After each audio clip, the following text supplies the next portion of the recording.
Claudia Winkleman on the way next. She's got a rip-roaring show planned. Thank you for having me. This is Radio 2. On BBC Sounds. And on your smart speaker. Play BBC Radio 2. BBC News at 10 o'clock. This is Anthony Birchley. Nearly 1,000 protesters have been arrested in a fourth night of rioting in France. The violence began after a policeman shot dead a teenage boy earlier this week. His funeral will take place later today. These people live in Lille in northern France, which has also seen unrest. In my opinion, it's the accumulation of everything. Pension reform, the yellow vests. The anger eventually comes out and it blows up.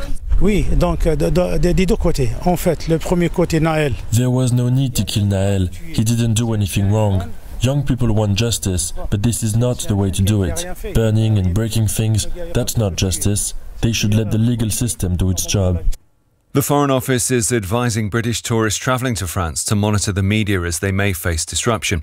In new guidance, the government also said it was more important than ever to get travel insurance. Many households in England, Scotland and Wales should see a reduction in what they pay for gas and electricity as a new price cap comes into force today. Some analysts calculate that bills for homes using a typical amount of energy could come down to around £2,000 a year. The Independent Press Standards Organisation has been explaining its findings concerning a Sun newspaper column by Jeremy Clarkson about the Duchess of Sussex. Mr. Clarkson has said he dreamed of her being paraded through the streets naked. Ipso ruled that some of his comments had been sexist. However, it didn't uphold complaints about race.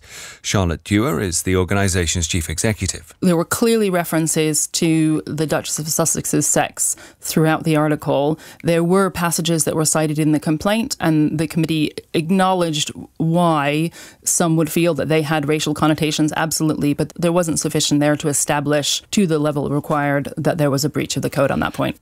Radiographers at 43 NHS trusts in England are calling for the government to enter talks after they back strike action. Their union says 9 out of 10 patients see a radiographer in their treatment for X-rays, MRI and CT scans, ultrasounds, breast screening and radiotherapy. Dean Rogers from the Society of Radiographers says with long waiting lists, they're worried about patient safety. They're not providing the care that they want to be providing because there's not enough of them, and that's forcing them to leave. We've got staff working in cancer units leaving because they know there isn't enough of them to provide the service that they want. They've got cancer patients turning up with advanced cancers that they barely covered in their training because they didn't think they needed to anymore. The calypso, ska and rocksteady artist Lord Creator, who was best known for the song Kingston Town, has died aged 87. The track became a hit in 1990 when it was covered by UB40. The weather, windy for most places with rain in Scotland, Northern Ireland and Northern England, dry and sunny elsewhere. That's the latest BBC News. It's 3 minutes past 10. Now, Radio 2. This is Claudia Winkleman, BBC.